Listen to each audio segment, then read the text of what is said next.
ರಾಜ್ಯದಲ್ಲಿ ಮುಂಗಾರು ಕೈಕೊಟ್ಟಿದೆ, ಬರದ ಛಾಯೆ ಆವರಿಸಿದೆ. ಬಿಜೆಪಿ ನಾಯಕರು ಈಗ ಬರ ಅಧ್ಯಯನಕ್ಕೆ ಈಗ ಹೊರಟಿದ್ದಾರೆ. ಈ ಬಗ್ಗೆ ಒಂದು ಬ್ರೇಕಿಂಗ್ ಅಪ್ಡೇಟ್ ಆಗ್ತಾ ಇದೆ.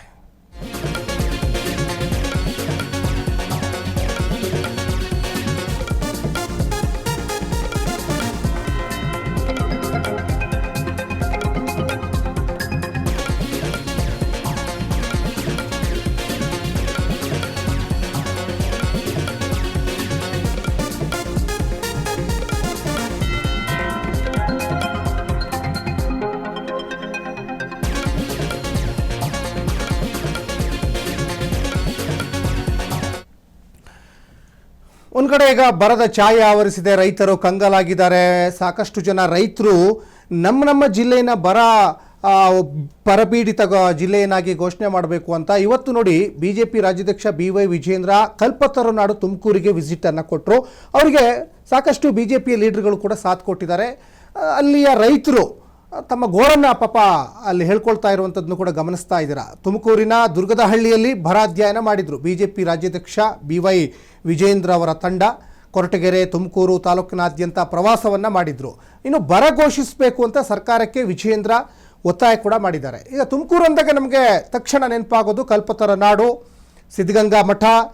ಇನ್ನು ರಾಜಕೀಯವಾಗಿ ನಾವು ನೋಡೋದಾದರೆ ಡಾಕ್ಟರ್ G ಪರಮೇಶ್ವರ್ ಅವರು ಈಗ DCM ಆಗಿದ್ದಾರೆ. ಇನ್ನು KN ರಾಜಣ್ಣ ಅವರು ಇರ್ಬೋದು, V ಸೋಮಣ್ಣ, ಹೀಗೆ ಸಾಕಷ್ಟು ಜನ ಘಟಾನುಘಟಿ ಲೀಡರ್ಗಳು ಅಲ್ಲಿಂದ ಆಯ್ಕೆಯಾಗಿ ಬಂದಿದ್ದಾರೆ. ಅಲ್ಲಿಯ ರೈತರು ನೋಡಿ ಕಷ್ಟಪಡ್ತಾ ಇದ್ದಾರೆ. ಹಾಗಾಗಿ ಇವತ್ತು BJP ತಂಡ ಸಹಜವಾಗಿ ತುಮಕೂರಿಗೆ ಭೇಟಿಯನ್ನು ಕೊಟ್ಟು ಅಲ್ಲಿಯ ಕಷ್ಟ ಕಾರ್ಪಣ್ಯಗಳು ಏನಿದೆ ರೈತರದ್ದು ಅನ್ನುವಂಥದ್ದು ಈಗ ಆಲಿಸ್ತಾ ಇದ್ದಾರೆ. ಇನ್ನು ಇಡೀ ರಾಜ್ಯದಾದ್ಯಂತ, ಕರುನಾಡಿನಾದ್ಯಂತ ಬರದ ಛಾಯೆ ಆವರಿಸಿದೆ. ಎಲ್ಲೋ ಒಂದು 2-3 ಜಿಲ್ಲೆಗಳಿಗೆ ಮಳೆ ಆಗ್ತಾ ಇರೋದು ಬಿಟ್ಟರೆ ಬಹುತೇಕ ಜಿಲ್ಲೆಯ ರೈತರು ಈಗ ಬರದ ಛಾಯೆಯಿಂದ ಕೆಂಗೆಟ್ಟು ಹೋಗಿದ್ದಾರೆ. ಜೊತೆಗೆ ಬೆಳೆ ಬೆಳಿಲಿಕ್ಕೆ ಆಗ್ತಾ ಇಲ್ಲ, ನೀರಿಲ್ಲ, ಕೆಲವೊಂದು ಜಿಲ್ಲೆಗಳಲ್ಲಿ ಕುಡಿಯೋಕೆ ನೀರಿಲ್ಲ. ಇನ್ನು ತುಮಕೂರು, ಮಂಡ್ಯ, ಚಾಮರಾಜನಗರ ಈ ಭಾಗದಲ್ಲೆಲ್ಲ ರೈತರು ನೀರಿಗೋಸ್ಕರ ಈಗ ಹಾಹಾಕಾರ ಶುರುವಾಗಿದೆ. ಅಲ್ಲಿ ರೈತರು ಆಕ್ರೋಶವನ್ನು ವ್ಯಕ್ತಪಡಿಸ್ತಾ ಇದ್ದಾರೆ. ಮಂಡ್ಯ ಜಿಲ್ಲೆಯಲ್ಲೂ ಕೂಡ ನಮ್ಮ ಜಿಲ್ಲೆಯನ್ನು ಬರಪೀಡಿತ ಜಿಲ್ಲೆಯನ್ನಾಗಿ ಘೋಷಣೆ ಮಾಡಬೇಕು ಅಂತ ರೈತರು ಆಗ್ರಹಿಸ್ತಾ ಇದ್ದಾರೆ. ಇನ್ನು ತುಮಕೂರಿನಲ್ಲೂ ಕೂಡ ರೈತರು ಸಾಕಷ್ಟು ಸಂಕಷ್ಟದಲ್ಲಿದ್ದಾರೆ. ಇನ್ನು ಇವತ್ತು BJPಯ ರಾಜ್ಯಾಧ್ಯಕ್ಷ BY ವಿಜೇಂದ್ರ ಅವರ ತಂಡ ತುಮಕೂರಿಗೆ ಭೇಟಿಯನ್ನು ಕೊಟ್ಟರು. ಈ ಭೇಟಿ ಯಾವ ಒಂದು ಎಫೆಕ್ಟ್ ಆಗ್ತದೆ ಅನ್ನುವಂಥದ್ದು ಕೂಡ ಈಗ ನಾವು ಗಮನಿಸಬೇಕು. ಯಾಕಂದರೆ ಕೇಂದ್ರದಲ್ಲಿ BJP ಸರ್ಕಾರವೇ ಅಧಿಕಾರದಲ್ಲಿ ಇರುವಂಥದ್ದು.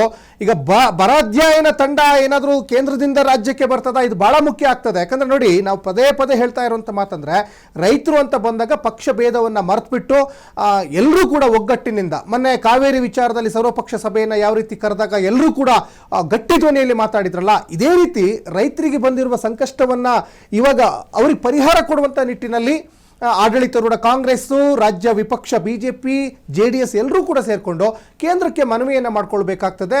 ಮತ್ತು ಯಾವ್ಯಾವ ಜಿಲ್ಲೆಯನ್ನು ನ್ಯಾಯಯುತವಾಗಿ ಬರಪೀಡಿತ ಜಿಲ್ಲೆಯನ್ನಾಗಿ ಘೋಷಣೆ ಮಾಡಬೇಕು ಅನ್ನುವಂಥದ್ದನ್ನು ಕೂಡ ಇವರು ಅಧ್ಯಯನವನ್ನು ಮಾಡಿ ಜೊತೆಗೆ ಕೇಂದ್ರಕ್ಕೆ ವರದಿಯನ್ನು ಕೊಡಬೇಕಾಗ್ತದೆ. ಯಾಕಂದರೆ ರೈತರು ಕಂಗೆಟ್ಟು ಹೋಗಿಬಿಟ್ಟಿದ್ದಾರೆ. ಬಿತ್ತನೆ ಬೀಜ ಬಿತ್ತಕ್ಕಾಗ್ತಾ ಇಲ್ಲ. ವಾಡಿಕೆ ಪ್ರಕಾರ ಜೂನಲ್ಲಿ ಬರಬೇಕಾದ ಮಳೆ ಜುಲೈಯಲ್ಲೂ ಬರಲಿಲ್ಲ, ಇನ್ಯಾವಾಗ ಬರುತ್ತೆ? ಮುಂಗಾರು ಬರಲೇ ಇಲ್ಲ.